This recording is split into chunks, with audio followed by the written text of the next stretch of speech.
بسم اللہ الرحمن الرحیم. In the name of Allah, the Beneficent, the Merciful. ہرقل شاہ روم نے قریش کے قافلے میں ایک آدمی بلانے کو بھیجا، اور اس وقت یہ لوگ تجارت کے لیے ملک شام گئے ہوئے تھے، اور یہ وہ زمانہ تھا جب رسول اللہ صلی اللہ علیہ وسلم نے قریش اور ابو سفیان سے ایک وقتی عہد کیا ہوا تھا۔ جب ابو سفیان اور دوسرے لوگ ہرقل کے پاس ایلیا پہنچے جہاں ہرقل نے دربار طلب کیا تھا، اس کے گرد روم کے بڑے بڑے لوگ، علماء، وزراء و امراء بیٹھے ہوئے تھے۔ ہرقل نے ان کو اور اپنے ترجمان کو بلوایا، پھر ان سے پوچھا کہ تم میں سے کون شخص مدعی رسالت کا زیادہ قریبی عزیز ہے؟ ابو سفیان کہتے ہیں کہ میں بول اٹھا کہ میں اس کا سب سے زیادہ قریبی رشتہ دار ہوں۔ یہ سن کر ہرقل نے حکم دیا کہ اس ابو سفیان کو میرے قریب لا کر بٹھاؤ اور اس کے ساتھیوں کو اس کی پیٹھ کے پیچھے بٹھا دو۔ پھر اپنے ترجمان سے کہا کہ ان لوگوں سے کہہ دو کہ میں ابو سفیان سے اس شخص یعنی محمد صلی اللہ علیہ وسلم کے حالات پوچھتا ہوں، اگر یہ مجھ سے کسی بات میں جھوٹ بول دے تو تم اس کا جھوٹ ظاہر کر دینا۔ ابو سفیان کا قول ہے کہ خدا کی قسم اگر مجھے یہ غیرت نہ آتی کہ یہ لوگ مجھ کو جھٹلائیں گے تو میں آپ صلی اللہ علیہ وسلم کی نسبت ضرور غلط گوئی سے کام لیتا۔ خیر، پہلی بات جو ہرقل نے مجھ سے پوچھی وہ یہ کہ اس شخص کا خاندان تم لوگوں میں کیسا ہے؟ میں نے کہا وہ تو بڑے اونچے عالی نسب والے ہیں۔ کہنے لگا اس سے پہلے بھی کسی نے تم لوگوں میں ایسی بات کہی تھی؟ میں نے کہا نہیں۔ کہنے لگا اچھا اس کے بڑوں میں کوئی بادشاہ ہوا ہے؟ میں نے کہا نہیں۔ پھر اس نے کہا بڑے لوگوں نے اس کی پیروی اختیار کی ہے یا کمزوروں نے؟ میں نے کہا نہیں، کمزوروں نے۔ پھر کہنے لگا اس کے تابعدار روز بڑھتے جاتے ہیں یا کوئی ساتھی پھر بھی جاتا ہے؟ میں نے کہا نہیں۔ کہنے لگا کیا اپنے اس دعوی نبوت سے پہلے کبھی کسی بھی موقع پر اس نے جھوٹ بولا ہے؟ میں نے کہا نہیں، اور اب ہماری اس سے صلح کی ایک مقررہ مدت ٹھہری ہوئی ہے، معلوم نہیں وہ اس میں کیا کرنے والا ہے۔ ابو سفیان کہتے ہیں میں اس بات کے سوا اور کوئی جھوٹ اس گفتگو میں شامل نہ کر سکا۔ ہرقل نے کہا کیا تمہاری اس سے کبھی لڑائی بھی ہوئی ہے؟ ہم نے کہا کہ ہاں۔ بولا پھر تمہاری اور اس کی جنگ کا کیا حال ہوتا ہے؟ میں نے کہا لڑائی ڈول کی طرح ہے، کبھی وہ ہم سے میدان جنگ جیت لیتے ہیں اور کبھی ہم ان سے جیت لیتے ہیں۔ ہرقل نے پوچھا وہ تمہیں کس بات کا حکم دیتا ہے؟ میں نے کہا وہ کہتا ہے کہ صرف ایک اللہ ہی کی عبادت کرو، اس کا کسی کو شریک نہ بناؤ، اور اپنے باپ دادا کی شرک کی باتیں چھوڑ دو، اور ہمیں نماز پڑھنے، سچ بولنے، پرہیزگاری اور صلہ رحمی کا حکم دیتا ہے۔ یہ سب سن کر پھر ہرقل نے اپنے ترجمان سے کہا کہ ابو سفیان سے کہہ دے کہ میں نے تم سے اس کا نسب پوچھا تو تم نے کہا کہ وہ ہم سے عالی نسب ہے، اور پیغمبر اپنی قوم میں عالی نسب ہی بھیجے جایا کرتے ہیں۔ میں نے تم سے پوچھا کہ دعوی نبوت کی یہ بات تمہارے اندر اس سے پہلے کسی اور نے بھی کہی تھی؟ تو تم نے جواب دیا کہ نہیں۔ تب میں نے اپنے دل میں کہا کہ اگر یہ بات اس سے پہلے کسی اور نے کہی ہوتی تو میں سمجھتا کہ اس شخص نے بھی اسی بات کی تقلید کی ہے جو پہلے کہی جا چکی ہے۔ میں نے تم سے پوچھا کہ اس کے بڑوں میں کوئی بادشاہ بھی گزرا ہے؟ تو تم نے کہا کہ نہیں۔ تو میں نے دل میں کہا کہ ان کے بزرگوں میں سے کوئی بادشاہ ہوا ہوگا تو کہہ دوں گا کہ وہ شخص اس بہانے اپنے آباء و اجداد کی بادشاہت اور ان کا ملک دوبارہ حاصل کرنا چاہتا ہے۔ اور میں نے تم سے پوچھا کہ اس بات کے کہنے یعنی پیغمبری کا دعویٰ کرنے سے پہلے تم نے کبھی اس کو دروغ گوئی کا الزام لگایا ہے؟ تم نے کہا کہ نہیں، تو میں نے سمجھ لیا کہ جو شخص آدمیوں کے ساتھ دروغ گوئی سے بچے وہ اللہ کے بارے میں کیسے جھوٹی بات کہہ سکتا ہے۔ اور میں نے تم سے پوچھا کہ بڑے لوگ اس کے پیرو ہوتے ہیں یا کمزور آدمی؟ تم نے کہا کمزوروں نے اس کی اتباع کی ہے، تو دراصل یہی لوگ پیغمبروں کے متبعین ہوتے ہیں۔ اور میں نے تم سے پوچھا کہ اس کے ساتھی بڑھ رہے ہیں یا کم ہو رہے ہیں؟ تم نے کہا کہ وہ بڑھ رہے ہیں، اور ایمان کی کیفیت یہی ہوتی ہے حتیٰ کہ وہ کامل ہو جاتا ہے۔ اور میں نے تم سے پوچھا کہ آیا کوئی شخص اس کے دین سے ناخوش ہو کر مرتد بھی ہو جاتا ہے؟ تم نے کہا نہیں، تو ایمان کی خاصیت بھی یہی ہے، جن کے دلوں میں اس کی مسرت رچ بس جائے وہ اس سے لوٹا نہیں کرتے۔ اور میں نے تم سے پوچھا کہ آیا وہ کبھی عہد شکنی کرتے ہیں؟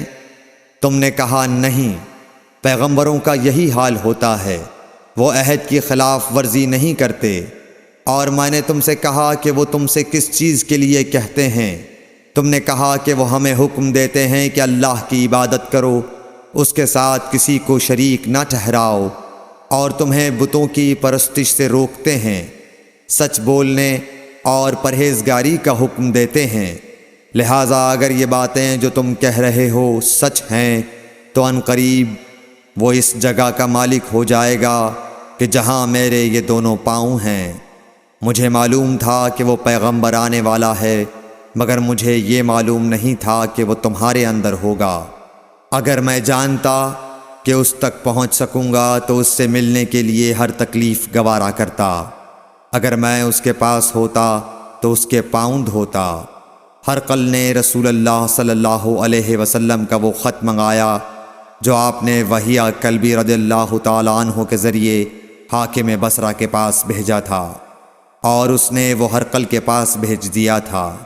پھر اس کو پڑھا تو اس میں لکھا تھا، اللہ کے نام کے ساتھ جو نہایت مہربان اور رحم والا ہے۔ اللہ کے بندے اور اس کے پیغمبر محمد صلی اللہ علیہ وسلم کی طرف سے یہ خط ہے شاہ روم کے لیے۔ اس شخص پر سلام ہو جو ہدایت کی پیروی کرے۔ اس کے بعد میں آپ کے سامنے دعوت اسلام پیش کرتا ہوں۔ اگر آپ اسلام لے آئیں گے تو دین و دنیا میں سلامتی نصیب ہوگی، اللہ آپ کو دوہرا ثواب دے گا، اور اگر آپ میری دعوت سے روگردانی کریں گے تو آپ کی رعایا کا گناہ بھی آپ ہی پر ہوگا۔ اور اے اہل کتاب، ایک ایسی بات پر آ جاؤ جو ہمارے اور تمہارے درمیان یکساں ہے، وہ یہ کہ ہم اللہ کے سوا کسی کی عبادت نہ کریں اور کسی کو اس کا شریک نہ ٹھہرائیں، اور نہ ہم میں سے کوئی کسی کو خدا کے سوا اپنا رب بنائے۔ پھر اگر وہ اہل کتاب اس کتاب سے منہ پھیر لیں تو مسلمانوں، تم ان سے کہہ دو کہ تم مانو یا نہ مانو، ہم ایک خدا کے اطاعت گزار ہیں۔ ابو سفیان کہتے ہیں، جب ہرقل نے جو کچھ کہنا تھا کہہ دیا اور خط پڑھ کر فارغ ہوا تو اس کے ارد گرد بہت شور و غوغا ہوا، بہت سی آوازیں اٹھیں اور ہمیں باہر نکال دیا گیا۔ تب میں نے اپنے ساتھیوں سے کہا کہ ابو کبشہ کے بیٹے حضرت صلی اللہ علیہ وسلم کا معاملہ تو بہت بڑھ گیا، دیکھو تو اس سے بنی اصفر روم کا بادشاہ بھی ڈرتا ہے۔ مجھے اس وقت سے اس بات کا یقین ہو گیا کہ حضور صلی اللہ علیہ وسلم ان قریب غالب ہو کر رہیں گے، حتیٰ کہ اللہ نے مجھے مسلمان کر دیا۔ راوی کا بیان ہے کہ ابن ناطور ایلیا کا حاکم ہرقل کا مصاحب اور شام کے نصارہ کا لاٹ پادری بیان کرتا تھا کہ ہرقل جب ایلیا آیا ایک دن صبح کو پریشان اٹھا تو اس کے درباریوں نے دریافت کیا کہ آج ہم آپ کی حالت بدلی ہوئی پاتے ہیں، کیا وجہ ہے؟ ابن ناطور کا بیان ہے کہ ہرقل نجومی تھا، علم نجوم میں وہ پوری مہارت رکھتا تھا۔ اس نے اپنے ہم نشینوں کو بتایا کہ میں نے آج رات ستاروں پر نظر ڈالی تو دیکھا کہ ختنہ کرنے والوں کا بادشاہ ہمارے ملک پر غالب آ گیا ہے۔ بھلا اس زمانے میں کون لوگ ختنہ کرتے ہیں؟ انہوں نے کہا کہ یہود کے سوا کوئی ختنہ نہیں کرتا سو ان کی وجہ سے پریشان نہ ہوں۔ سلطنت کے تمام شہروں میں یہ حکم لکھ بھیجیے کہ وہاں جتنے یہودی ہوں سب قتل کر دیے جائیں۔ وہ لوگ انہی باتوں میں مشغول تھے کہ ہرقل کے پاس ایک آدمی لایا گیا جسے شاہ غسان نے بھیجا تھا۔ اس نے رسول اللہ صلی اللہ علیہ وسلم کے حالات بیان کیے۔ جب ہرقل نے سارے حالات سن لیے تو کہا کہ جا کر دیکھو وہ ختنہ کیے ہوئے ہے یا نہیں۔ انہوں نے اسے دیکھا تو بتلایا کہ وہ ختنہ کیا ہوا ہے۔ ہرقل نے جب اس شخص سے عرب کے بارے میں پوچھا تو اس نے بتلایا کہ وہ ختنہ کرتے ہیں۔ تب ہرقل نے کہا کہ یہی محمد صلی اللہ علیہ وسلم اس امت کے بادشاہ ہیں جو پیدا ہو چکے ہیں۔ پھر اس نے اپنے ایک دوست کو رومیہ خط لکھا اور وہ بھی علم نجوم میں ہرقل کی طرح ماہر تھا۔ پھر وہاں سے ہرقل حمص چلا گیا۔ ابھی حمص سے نکلا نہیں تھا کہ اس کے دوست کا خط اس کے جواب میں آ گیا۔ اس کی رائے بھی حضور صلی اللہ علیہ وسلم کے ظہور کے بارے میں ہرقل کے موافق تھی کہ محمد صلی اللہ علیہ وسلم واقعی پیغمبر ہیں۔ اس کے بعد ہرقل نے روم کے بڑے آدمیوں کو اپنے کے محل میں طلب کیا اور اس کے حکم سے محل کے دروازے بند کر لیے گئے۔ پھر وہ اپنے خاص محل سے باہر آیا اور کہا، اے روم والو، کیا ہدایت اور کامیابی میں کچھ حصہ تمہارے لیے بھی ہے؟ اگر تم اپنی سلطنت کی بقا چاہتے ہو تو پھر اس نبی صلی اللہ علیہ وسلم کی بیعت کر لو اور مسلمان ہو جاؤ۔ یہ سننا تھا کہ پھر لوگ وحشی گدھوں کی طرح دروازوں کی طرف دوڑے مگر انہیں بند پایا۔ آخر جب ہرقل نے اس بات سے ان کی یہ نفرت دیکھی اور ان کے ایمان لانے سے مایوس ہو گیا تو کہنے لگا کہ ان لوگوں کو میرے پاس لاؤ۔ جب وہ دوبارہ آئے تو اس نے کہا، میں نے جو بات کہی تھی اس سے تمہاری دینی پختگی کی آزمائش مقصود تھی، سو وہ میں نے دیکھ لی۔ تب یہ بات سن کر وہ سب کے سب اس کے سامنے سجدے میں گر پڑے اور اس سے خوش ہو گئے۔ بالآخر ہرقل کی آخری حالت یہی رہی۔ صحیح بخاری حدیث نمبر 7۔